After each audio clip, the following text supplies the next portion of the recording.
Hello student, welcome to ज्ञान tutorial. Physics की class का टॉपिक शुरू करते हैं। क्लास ट्वेल्थ में आपका पहला टॉप चैप्टर है electric charge and field, electrostatics का इलेक्ट्रिक चार्ज एंड फील्ड। देखो, पहले टॉपिक वाइज बांट देते हैं। आज हम क्या करते हैं, थोड़ा बहुत डिस्कशन करते हैं शुरुआत से, जो इसके न्यूमेरिकल बोर्ड में आपके आते हैं। जैसे कि पहला पार्ट हम उठा लेते हैं आपका फोर्स है, इलेक्ट्रिक फोर्स।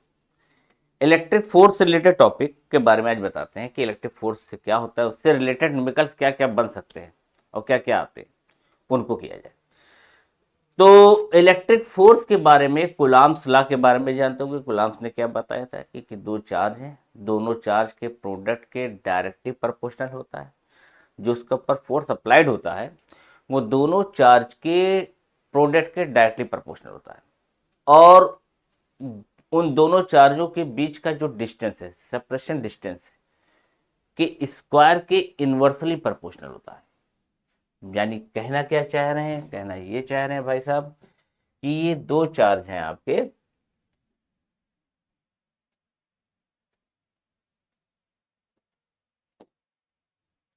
एक चार्ज है यहां पे, सेकंड चार्ज है ये। अब एक चार्ज आपका पॉजिटिव है, मान लीजिए Q1 पॉजिटिव है और ये Q2 भी आपका पॉजिटिव है। इनके बीच का डिस्टेंस है। जब दोनों चार्ज पॉजिटिव होते हैं तो इस पे जो फोर्स अप्लाइड होता है वो रिपल्सिव फोर्स होता है, जिसको कहते हैं लाइकली चार्ज। जो फोर्स अप्लाइड करते हैं एक दूसरे पे वो रिपल्सिव फोर्स अप्लाइड करते हैं, यानी कि प्रतिकर्षण बल। ये दोनों एक दूसरे से दूर जाते हैं। अब लाइकली चार्ज मीन्स क्या हुआ, यानी दोनों चार्ज या तो पॉजिटिव हो या दोनों चार्ज आपके नेगेटिव हो। ये स्टेशनरी चार्ज होते हैं। स्टेशनरी चार्ज प्रेजेंट क्या हुआ, यानी रुके हुए चार्ज। इसीलिए हम लोग का पहला जो टॉपिक का नाम है इलेक्ट्रोस्टैटिक्स है। स्टैटिक्स यानी स्थैतिकी, यानी रुका हुआ पार्ट। यहाँ पे आवेश रुके हुए हैं, रुके हुए आवेशों के बीच बल की बात की जा रही है। तो इन दोनों बल को जब रखा गया तो उनमें आकर्षण या प्रतिकर्षण होना, आपका अट्रैक्टिव या रिपल्सिव होने की कंडीशन जो है वो कैसे हो रही है उसके बारे में बताइए। तो कुलाम्स ने कहा कि जब दो चार्ज को हमने देखा, थोड़ी दूर पे रखा, तो अगर वो दोनों चार्ज सेम साइन के थे, यानी अगर वो प्लस का है तो प्लस का है, अगर माइनस का है तो माइनस का, अगर सेम साइन के थे, तो वो एक फोर्स जो अप्लाइड कर रहे थे वो आपके रिपल्सिव फोर्स अप्लाइड कर रहे थे, यानी कि आकर्षण बल, प्रतिकर्षण बल। सेकेंड पार्ट में फिर इन्होंने बताया कि अगर ये चार्ज एक आपका पॉजिटिव होता और दूसरा आपका निगेटिव होता,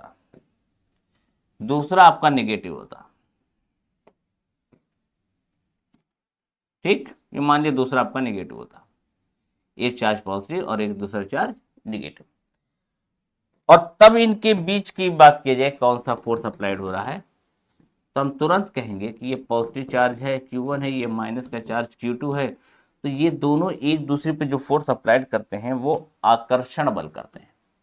इसके बारे में हम आपको कैसे से बताएंगे कि चार्ज का ट्रांसफर होना, चार्ज का बनना, चार्ज कब इसमें कैसे, कौन पॉजिटिव चार्ज बना, कब कौन नेगेटिव चार्ज बना, ये नेक्स्ट वीडियो में हम आपको डिस्कशन कर लेंगे। आज का हमारा टॉपिक मेन है कि इससे न्यूमेरिकल्स हमें करवाने हैं। बच्चों की मांग थी कि भाई साहब सर इसके ऊपर न्यूमेरिकल्स बता दीजिए। तो जिस टाइप के न्यूमेरिकल्स आते हैं उसको हम करने जा रहे हैं।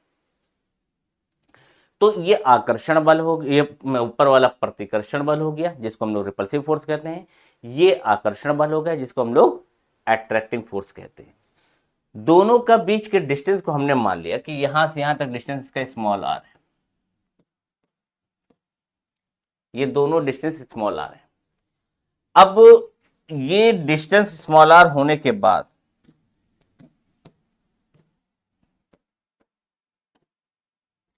जो कूलाम्स ने अपने डिफिनीशंस में बताया वो क्या बताया कि फोर्स जो है वो डायरेक्टली प्रोपोर्शनल होता है प्रोडक्ट ऑफ चार्ज, यानी दोनों चार्ज के प्रोडक्ट के डायरेक्टली प्रोपोर्शनल होता है, दोनों आवेश के गुणनफल के अनुक्रमानुपाती। दूसरे नंबर पे इन्होंने ये बताया कि इनके जो बीच का डिस्टेंस है, दोनों चार्ज के बीच का सेपरेशन डिस्टेंस, ये डिस्टेंस जो है उसके स्क्वायर का इनवर्सली प्रोपोर्शनल होता है। ये दो था, Q1 Q2 और F inversely proportional R square. ये दोनों को कंबाइन किया गया, डायरेक्शन आप नहीं पढ़ा होगा, दोनों को कंबाइन करेंगे, F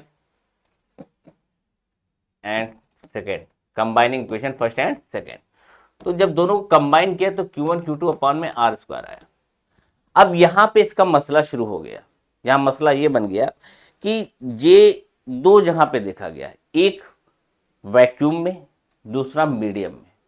वैक्यूम में जहां देखा गया, जहां पे आपकी एयर यानी के की वैल्यू 1 थी, मीडियम यानी इस दोनों चार्जों के बीच में कोई पार्ट बीच में रखा है, या तो एयर है, वैक्यूम पार्ट है, निर्वात पार्ट है, या तो फिर इनके बीच में आपके कोई ग्लास है, ऑयल है, कुछ भी रख दिया जाए, तब इसके ऊपर क्या इफेक्ट पड़ा। ये दोनों चीज से देखा गया। तो इसके लिए यहां पे हमने हटा के यहां एफ इक्वल्स टू स्मॉल के Q1 Q2 लिख दिया। अब ये स्मॉल Q1 Q2 ही हमारा फॉर्मूला बनाएगा। पहला फॉर्मूला आपका यहां वैक्यूम के लिए हो गया, दूसरा फॉर्मूला आपका मीडियम के लिए हो गया। अगर वैक्यूम की बात की गई यानी निर्वात की बात की गई, तब इस के की वैल्यू ली गई 1/4 एप्सिलॉन नॉट।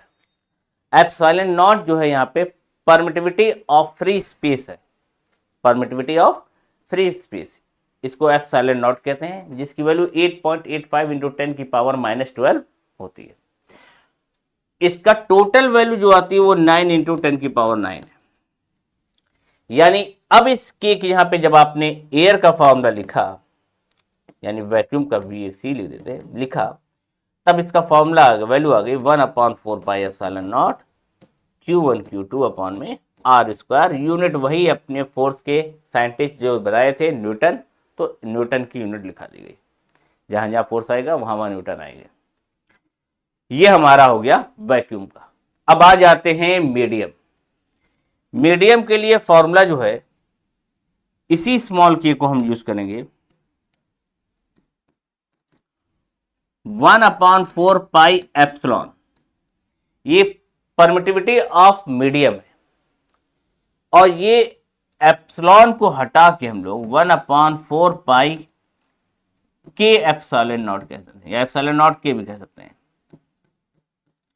के होता है डाइलेक्ट्रिक कांस्टेंट, यानी इस मीडियम का फॉर्मूला हो जाएगा 1/4 एप्सिलॉन नॉट के Q1 Q2 अपॉन में R स्क्वायर। ये होते हैं इनके फॉर्मूले।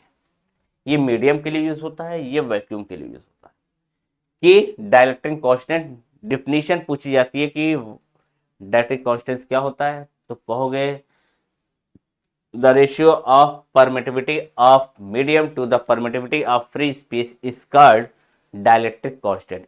It is denoted by K no unit no dimensions. इसके ना कोई यूनिट है ना कोई इसके डायमेंशंस है। यही बस इसकी छोटी सी डिफिनीशन है जिसके बारे में बताते हैं।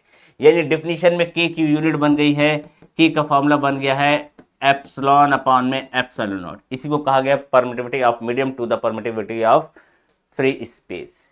क्लियर। अब इस फॉर्मूले से अगर हमने देख लिया तो हम कहे इन दोनों को हम मान लेते हैं, ये एक हो गया, ये दो हो गया, और दोनों को आपस में तुम डिवाइड कर दो तो एक फॉर्मूला पा जाओगे कि एफ मीडियम जो होता है वो F vacuum, F medium equals to F vacuum equals to 1/k। यानी एफ वैक्यूम जो होगा आपका k टाइम्स एफ मीडियम होता है, k टाइम्स एफ मीडियम। अगर एफ वैक्यूम है तो k से मल्टीप्लाई कर दो, या एफ मीडियम निकालना है तो के से डिवाइड कर दो। ये भी कर सकते हो, एफ वैक्यूम इधर ले आओ तब भी ले सकते हो, ऐसे भी ले सकते हो कि F vacuum equals to F medium upon में के। ये दोनों फॉर्मूले को प्रेजेंट किया सकता है। ये न्यूटन निकालने का फॉर्मूला होता है। अब यहाँ पे आपका जो न्यूमेरिकल्स होगा इससे रिलेटेड बनेंगे, जो चार्ज के अकॉर्डिंग होंगे।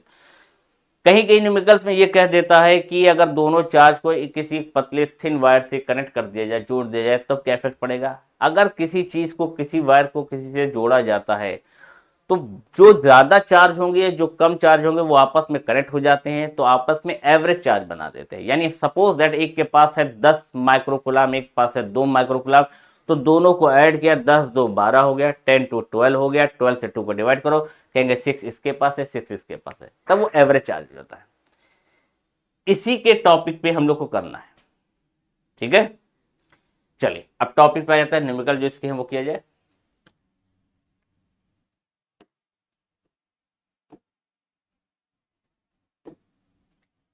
हाँ बेटा, पहला सवाल है the electrostatic force of repulsion between two positively charge ions carrying equal charges is 3.7 into 10 की power -9 coulombs when they are separated by the distance of 5 angstrom. How many electron are missing from each ions? यानी कितने ion miss हुए, यानी दोनों में charge में कहा गया है ये दोनों सेम चार्ज है, और कौन सा रिपल्सन है, यानी दोनों चार्ज लाइकली चार्ज हैं, दोनों या तो पॉजिटिव हैं या दोनों आपके निगेटिव हैं। तो दोनों चार्ज आपके पॉजिटिव चार्ज हैं, उनके अकॉर्डिंग हम लोग बात करते हैं। इनको हम पॉजिटिव चार्ज मान के कर लेते हैं। एक हमने यहां पे लिया चार्ज बनाया, दूसरा चार्ज बनाया, और दोनों चार्ज में इन्होंने ये कहा गया है कि पहला चार्ज, दोनों चार्ज इसके जो है वो कौन से हैं, एक Q1 भी हमारा है पॉजिटिव है, Q2 भी हमारा पॉजिटिव है, तो इनके ऊपर जो फोर्स अप्लाइड हो जा रहे हैं वो आपके कौन से हो जा रहे हैं, रिपल्सिव फोर्स अप्लाइड हो जा रहा है। और ये रिपल्सिव फोर्स अप्लाइड हो रहे हैं, उस फोर्स की वैल्यू कितनी है, उस फोर्स की वैल्यू है 3.7 इंटू 10 की पावर -9 न्यूटन। ठीक, ये इनका चार्ज है, और इनके बीच का जो डिस्टेंस है वो हमारा 5 एंगस्ट्रॉम दे रखा है। यहां से यहां तक डिस्टेंस r=5 एंगस्ट्रॉम, एंगस्ट्रॉम में यानी 10 की पावर -10 मीटर यूनिट होती है। अब निकालने को ये कहा गया है कि चार्ज की वैल्यू निकालेंगे, फिर नंबर ऑफ इलेक्ट्रॉन बताएंगे, कितने इलेक्ट्रॉन हैं जो इसके आयन में मिसिंग हुए, तभी ये पॉसिबल। अगर आयन को मिस करना, अगर कोई इलेक्ट्रॉन किसी पार्टिकल से चला जाता है, देखो आइसोलेटेड पार्ट होता है, आइसोलेटेड पार्ट वो कहलाता है, थोड़ा बहुत बता देते हैं इसमें। आइसोलेटेड पार्ट उसे कहते हैं कि अगर कोई सर्किल है उसमें आपके कुछ पॉजिटिव और जितने पॉजिटिव उतने ही निगेटिव चार्ज हों, तो वो आइसोलेटेड पार्ट कहलाता है, न्यूट्रल पार्ट कहलाता है, स्फीयर कहलाए या जो भी शेप का हो। अब उसमें इसको किसी वजह से, जिसकी इसकी 3-4 प्रॉपर्टीज है, इसके हिसाब से ये इसको किया जाता है, किसी वजह से कोई 2 इलेक्ट्रॉन इस पार्टिकल को छोड़ के चला गया। जब इलेक्ट्रॉन चला गया, अभी तक यहाँ पे दोनों बैलेंसिंग में थे, बराबर थे, जितने आपके 6 आपके पॉजिटिव थे तो 6 आपके नेगेटिव थे। अब यहाँ पे पॉजिटिव चार्ज जो है आपके कितने हो गए हैं, वो आपके हो गए हैं 6, निगेटिव चार्ज कितने हो गए, निगेटिव चार्ज यहाँ पे 4, क्योंकि 2 जा चुके हैं। तो जिसकी मेजॉरिटी होती है उसका साइन आ जाता है, जिसकी मेजॉरिटी उसका साइन। अब यहाँ पे पॉजिटिव चार्ज कहलाएगा, अब ये हमारा पॉजिटिव चार्ज कहलाएगा। तो कितने चार्ज मिस हुए, कितने इलेक्ट्रॉन चले गए, उन इलेक्ट्रॉनों को बताना है, मिसिंग चार्ज बताना है। ठीक, तो अब यहां पे आते हैं, आर की वैल्यू दे रखी है, आर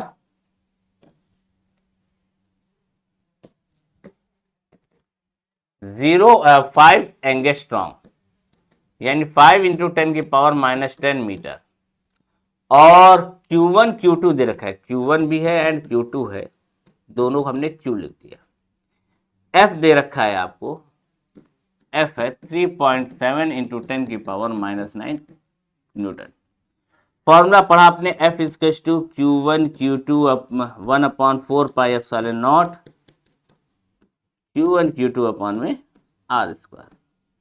F की वैल्यू है 3.7 इंटू 10 की पावर -9, और इसकी वैल्यू है 9 इंटू 10 की पावर 9, ना Q1 मार, Q1 भी क्यों लिखा, Q2 भी क्यों लिखा, और R की वैल्यू है 5 इंटू 10 की पावर -10 का होल स्क्वायर, यानी Q² निकालेंगे, Q² आ जाएगा 3.7 इंटू 10 की पावर -9 ऑफ 25 इंटू 10 की पावर -20 अपॉन में 9 इंटू 10 की पावर 9, 9 इंटू 10 की पावर 9।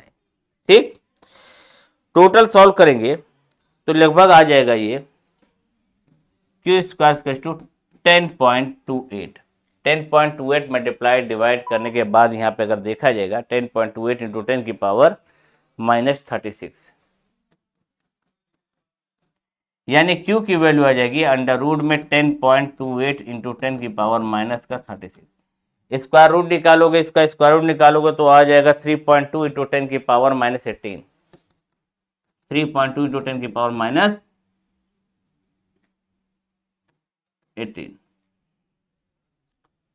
ठीक है, यहाँ पे 38 है, इसका 38 है और ये भी 38 है और ये आएगा 19। ये क्यों आ गया? अब नंबर ऑफ इलेक्ट्रॉन का गया तो एन ई होता है 3.2 इंटू 10 की पावर -19, तो E की वैल्यू है 1.6 इंटू 10 की पावर -19 और 3.2 इंटू 10 की पावर -19। डिवाइड कर दोगे एन इज टू 3.2 इंटू 10 की पावर -19 में से 1.6 इंटू 10 की पावर -19, तो ये कैंसिल आउट हो गया, यहाँ 2 आ गया, यानी 2 इलेक्ट्रॉन आपके ट्रांसफर हुए, चले गए या पहुंच गए, मिस हुए, ये 2 इलेक्ट्रॉन थे। ठीक है, क्लियर? चलिए नोट करिए, हाँ पॉज करके नोट कर लीजिएगा, नेक्स्ट क्वेश्चन देखा जाए।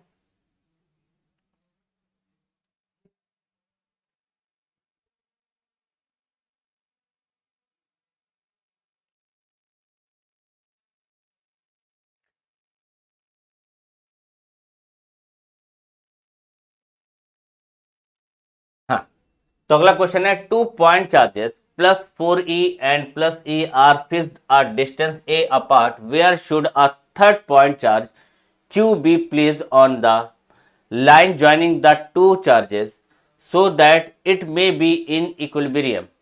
In which case the equilibrium will be stable and in which unstable? कहा यह गया है कि 2 पॉइंट चार्जेस हैं, प्लस का 4e और प्लस का e are fixed r distance small a. कोई 2 चार्ज हैं, एक में हमने प्लस का 4e रखा,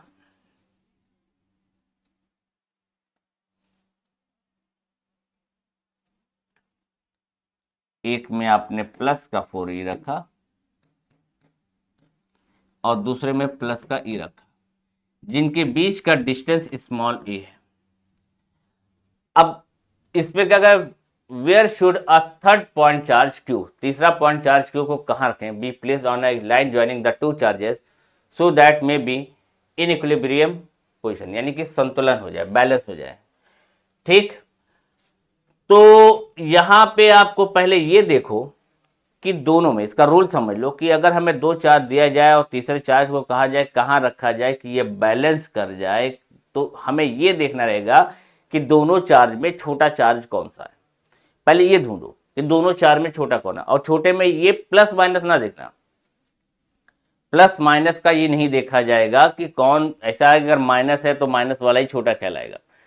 सिर्फ नंबर पे ध्यान देंगे, जो नंबर छोटा होगा उसकी दूरी को कम रखेंगे।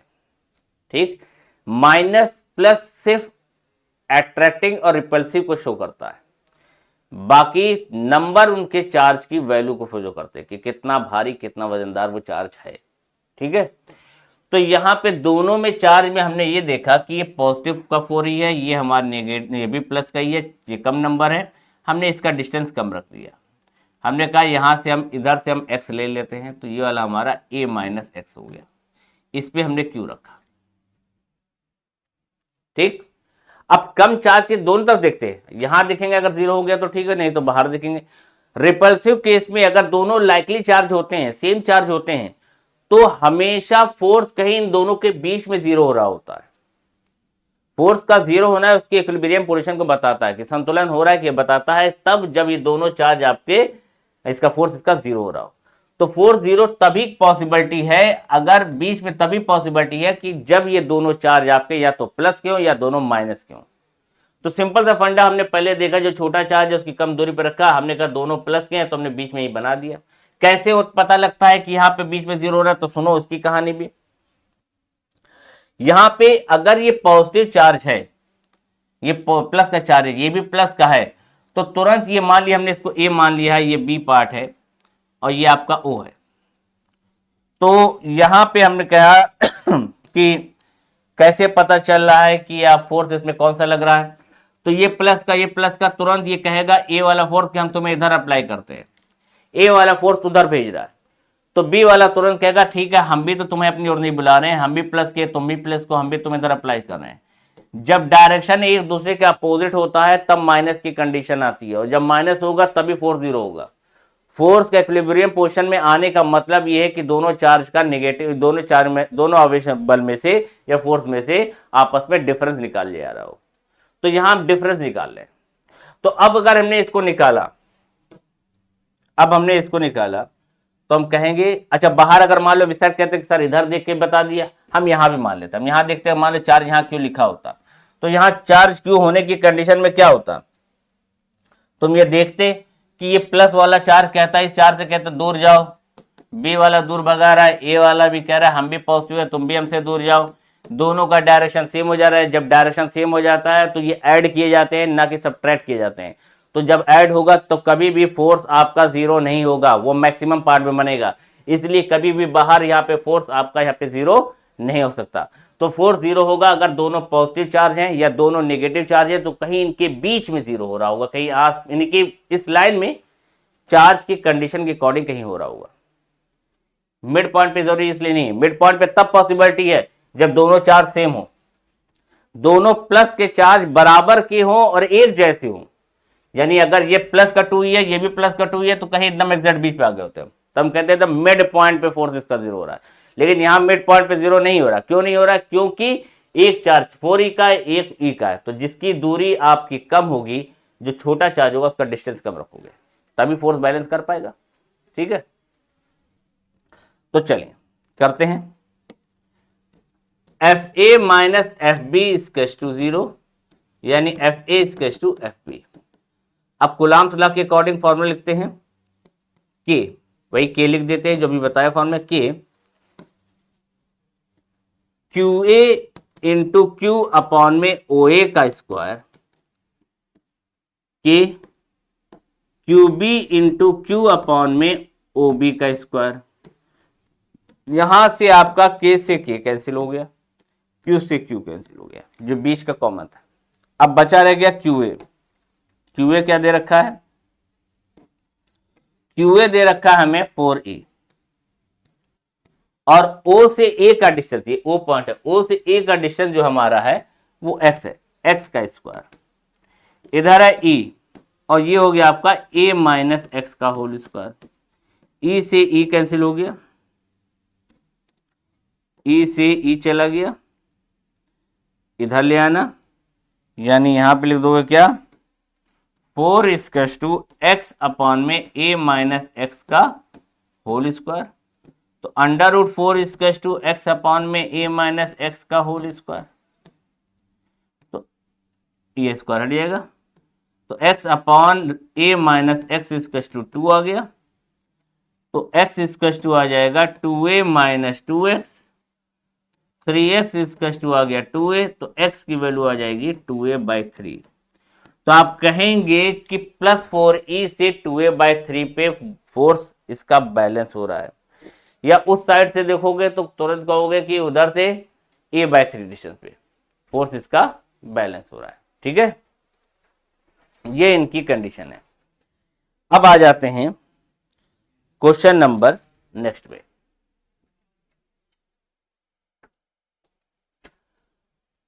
The sum of 2 point charges is 7 microcoulomb. They repel each other with a force of 1 Newton when kept 30 centimeter apart in free space. Calculate the value of each charges. यहाँ पे कहा गया है कि दोनों चार्ज की वैल्यू बताइए, जबकि दोनों चार्ज का सम, कोई चार्ज दिए गए, दो चार्ज हैं, उनका सम कितना है, 7 माइक्रोकुलम, 7 माइक्रोकुलम है, और उनका रेपल कंडीशन है, यानी दोनों आपके पॉजिटिव या दोनों नेगेटिव चार्ज होंगे। और इनके बीच लगने वाला फोर्स जो है वो आपका 1 न्यूटन है, डिस्टेंस उसका 30 सेंटीमीटर है। तो हमें दोनों चार्ज की वैल्यू बतानी है, सेपरेट चार्ज बताने हैं, दोनों के अलग अलग, यानी Q1 Q2 फाइंड करना है। तो पहले तो हमें ये पता चल गया कि इसका जो Q1 Q2 है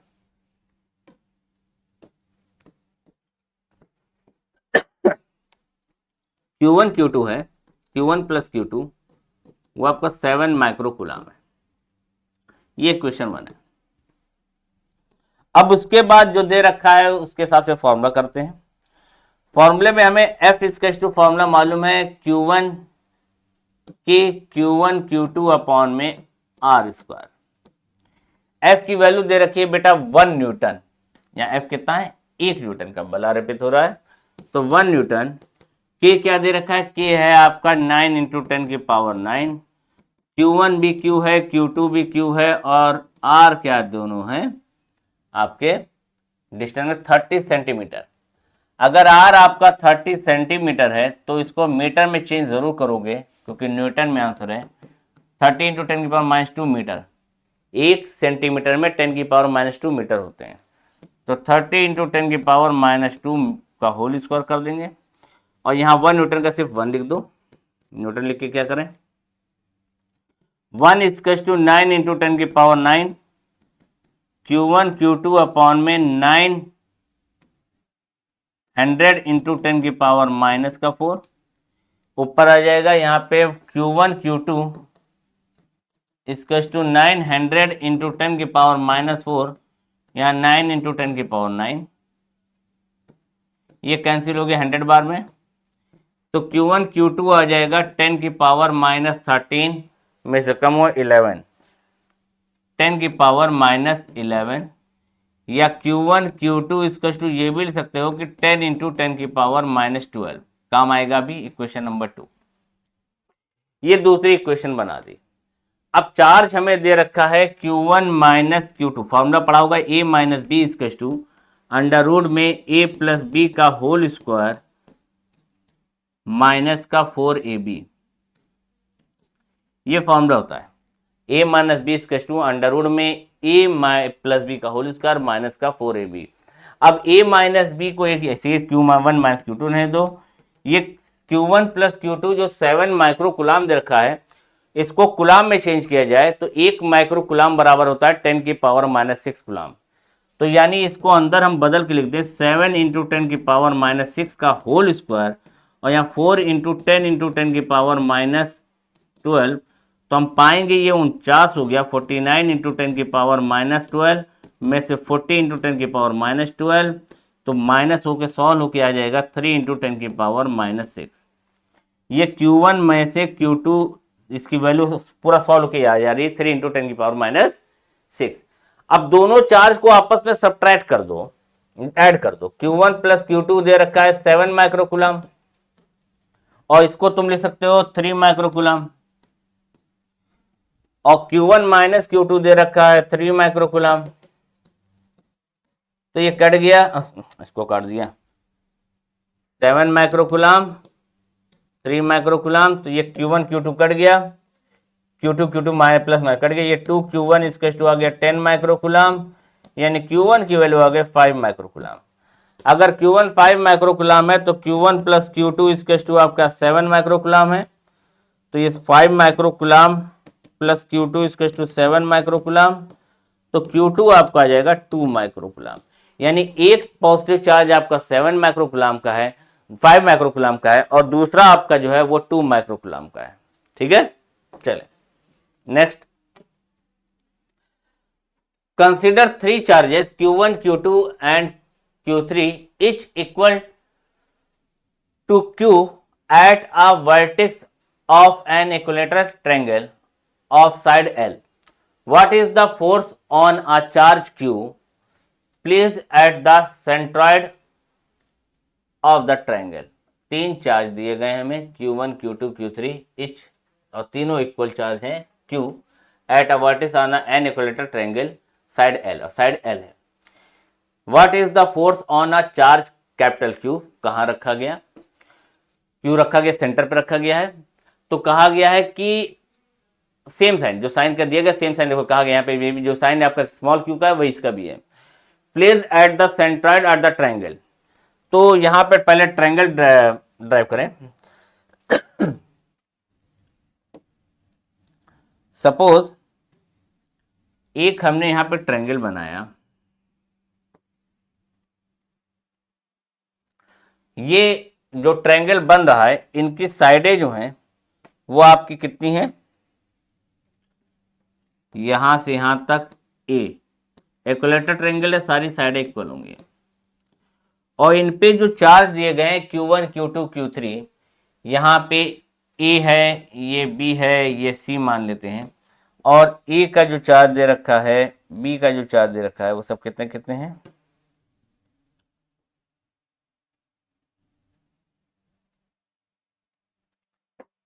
ए का Q1 दे रखा है हमें,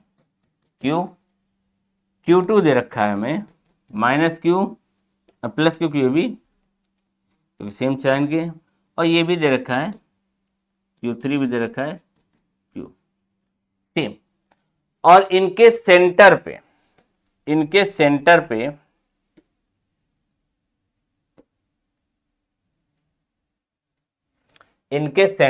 यहां पे हम आ जाए सेंटर पे, ये सेंटर इसका, ये सेंटर पे आ गए, इस सेंटर पे इसका जो है एक चार्ज रखा हुआ है, ये O पॉइंट मान लेते हैं,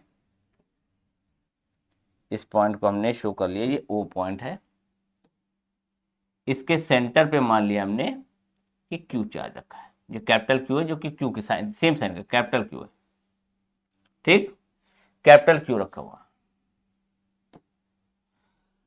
अब बेटा इसको तुम पूरी लाइन को बढ़ाना,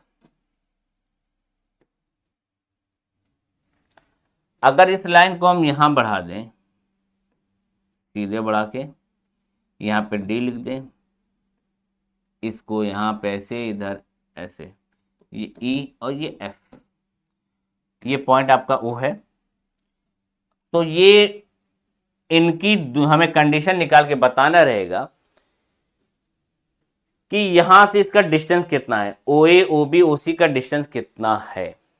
दो मेथड से बताते हैं, एक वेक्टर फॉर्म से भी देख लोगे, इससे भी देख लोगे।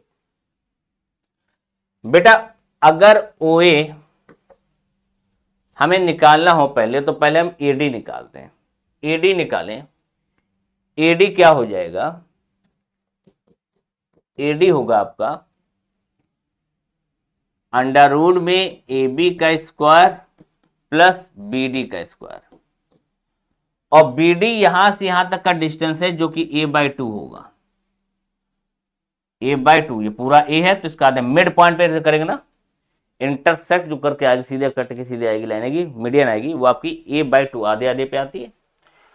तो ये आपका हो गया A², ये माइनस होगा बीच में, यहाँ पे A² माइनस का BD का स्क्वायर, ये पाइथागोरस लगी, ये A² हो गया माइनस में A/2 का होल स्क्वायर हो गया, कितना हो गया यहाँ पे यहाँ पे 3A²/4, यानी √3 A/2 आ गया आपका AD, √3 A/2 AD की लेंथ आ गई। अब AD की लेंथ आ गई तो OA कितना हो जाएगा, OA अपॉन में OA और AD, ये दो पार्ट में देखना है, यहाँ OA, ये देखो रेशियो में यहाँ पे 2:1 में बढ़ता है, तो OA/2 AD अपॉन में AD पूरा 2 + 1 जोड़ के यहाँ पे 3 लिखाता है, तो ये OA आ गया आपका 2/3 AD, 2/3 AD, ये 2 है 3 है, और AD निकाल चुके हो √3 A/2, यानी 2 से 2 काट दिया, आ गया A/√3, ये आपका OA आ गया, यानी यहां से यहां तक का जो डिस्टेंस है वो A/√3 है। ऐसे ही सबका है, सिमिलरली सबका ऐसे मिलेगा। अब OB और OC सबका वही होगा A/√3 सेम। अब फोर्स की बात करते हैं, फोर्स कैसे अप्लाइड हो रहा है, क्या क्या कंडीशन हो रही है। जब हम ए की ओर आए, ए की ओर देखा तो यहाँ पे प्लस का चार्ज था, ये भी प्लस का चार्ज है, ये तुरंत कहेगा हम तुम्हें रेपल कर रहे हैं, इसका फोर्स इधर लग रहा है, एफ ए का फोर्स इधर लग रहा है। बी वाला क्या कहेगा, बी वाला भी कहेगा देखो प्लस प्लस है, हम तुम्हें दूर भेजें इसीलिए लाइन खींची थी, बी का फोर्स इधर लगेगा, सी का फोर्स इस साइड लग जाएगा, रेपल कंडीशन तीनों में, सी का फोर्स इधर लग जाएगा। ठीक, अब तुम्हारा काम यह है कि इनमें से कहीं एक को बैलेंस करने के निकालो, इन दोनों के बीच का देखो, कहोगे इसका नेट फोर्स इधर लग रहा है, इसका नेट फोर्स इधर लग रहा है, इसका नेट फोर्स इधर लग रहा है, इसके अपोजिट में फोर्स ये लग रहा है, ये कंडीशन है, यानी इसमें आपस में माइनस होगा, पहले इन दोनों का नेट फोर्स इधर लग रहा है। तो पहले हम निकालते हैं एफ ए, एफ ए का फॉर्मूला के Q1 Q2 by F A ना, Q1 Q अपॉन में ओ ए का स्क्वायर, यानी के Q1 क्या है, Q1 Q है और ये कैपिटल Q है और इसकी वैल्यू आई ए बाई √3 का होल स्क्वायर, यानी ये सॉल्व किया आया है 3KQ अपॉन में ए स्क्वायर, ये आपका एफ ए आया है। जितना एफ ए आया है वही एफ बी भी निकल आएगा, एफ बी की वैल्यू निकालो तो एफ बी में भी कहोगे के Q2 अपॉन में ओ बी का स्क्वायर, यानी ये भी सेम आ जाएगा 3K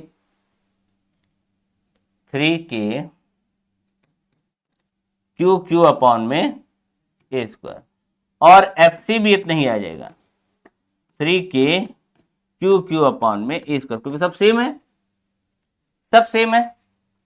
ठीक है, कितनी बात समझ में आई? इनके हिसाब से मीडियन पॉइंट बना के पाइथागोरस लगा के हमने पहले इस लाइन के अकॉर्डिंग इसका डिस्टेंस निकाला, जब ये निकाल लिया तो फिर उसके बाद फॉर्मूला जो होता है पाइथागोरस पढ़िए ओ ए, यानी इसका लंबाई बटे इसका रेशियो और फिर पूरी लंबाई बटे में इसका पूरा रेशियो, वो लगा दिया। लगाने के बाद तब ये कंडीशन हो गई। ठीक, तीनों आ गया। अब हमें सी और बी के बीच में फोर्स निकालना है, इनके बीच का वेक्टर फॉर्म वाला फोर्स जो पढ़ा रिजल्टेंट फोर्स का फॉर्मूला वो लगाएंगे, एफ नेट फोर्स इनके बीच में निकालना है। क्या होता है, F net equals to under root में एफ सी का स्क्वायर प्लस एफ बी का square plus 2FC FB cos. बेटा ये वाला एंगल अगर आपका 60 डिग्री है, इक्विलेटरल ट्रायंगल पढ़ रहे हो, इक्विलेटरल ट्रायंगल में आपने पढ़ा है कि अगर ये 60 डिग्री होता है तो यहां का एंगल हमारा 120 डिग्री होता है, ये 120 डिग्री है, और 120 डिग्री के हिसाब से यहाँ पे cos 120 लिख देंगे। मान लिया तीनों एफ की वैल्यू सेम है तो यहां लिख देते हैं कि एफ सी और एफ बी दोनों की वैल्यू हमारी सेम एफ है, जो कि आपकी कितनी है 3KQ अपॉन में ए स्क्वायर। ठीक, ये तो है। तो यहाँ पे एफ नेट, ये भी एफ स्क्वायर, ये भी एफ स्क्वायर, ये 2F इंटू एफ, और यहाँ पे माइनस का 1/2 कैंसिल हो गया, आ गया यहाँ पे 2F स्क्वायर माइनस का एफ स्क्वायर, यानी कि एफ आ गया, एफ नेट आपका एफ आ गया इन दोनों के बीच का। इसको एफ बी सी भी कह सकते हो, एफ नेट का ना कह के इसको एफ बी सी कह लो तो ज्यादा बेटर है। एफ बी सी दोनों के बीच का फोर्स, एफ बी सी। ठीक, एफ बी सी। अब ये एफ आ गया हमारा यहाँ का एफ बी सी, ये हमारा एफ बी सी है। अब एफ बी सी आ गया है तो हमें निकालना है सेंटर का फोर्स, तो सेंटर का फोर्स का फॉर्मूला क्या हो जाएगा, अगर एफ सेंटर पे निकाल रहे हो तो लिखोगे एफ बी सी माइनस का एफ ए, एफ ए नीचे जा रहा है ना, एफ बी सी ऊपर है, एफ ए नीचे, एफ ए। तो ये भी एफ आया, ये भी एफ आया, आंसर क्या है 0। तो ये थोड़ा हम लोग पढ़ा भी है कि अगर सारे चार्ज सेम हैं, सेम चार्ज हैं इक्विलेटरल ट्रायंगल में, तो सेंटर पे जो फोर्स अप्लाइड होता है वो हमेशा क्या होता है 0 होता है। सेम साइन के सेम चार्ज होंगे तो सेंटर पे जो फोर्स अप्लाइड होगा वो हमेशा हमारा 0 होगा। ठीक है, ओके। ठीक, अब ये आपका क्वेश्चन हो गया। अब इसी टाइप से आपके क्वेश्चन जो है सेकेंड पार्ट इसका नेक्स्ट डे मिल जाएगा। बाकी क्वेश्चंस के कराए जाएंगे, न्यूमेरिकल्स कराएंगे, कुछ बहुत अच्छे अच्छे न्यूमेरिकल्स में पढ़े हुए हैं उनके प्रैक्टिस कराई जाएगी। फिर आपका जो है इलेक्ट्रिक फील्ड पे बात की जाएगी। Okay, thank you.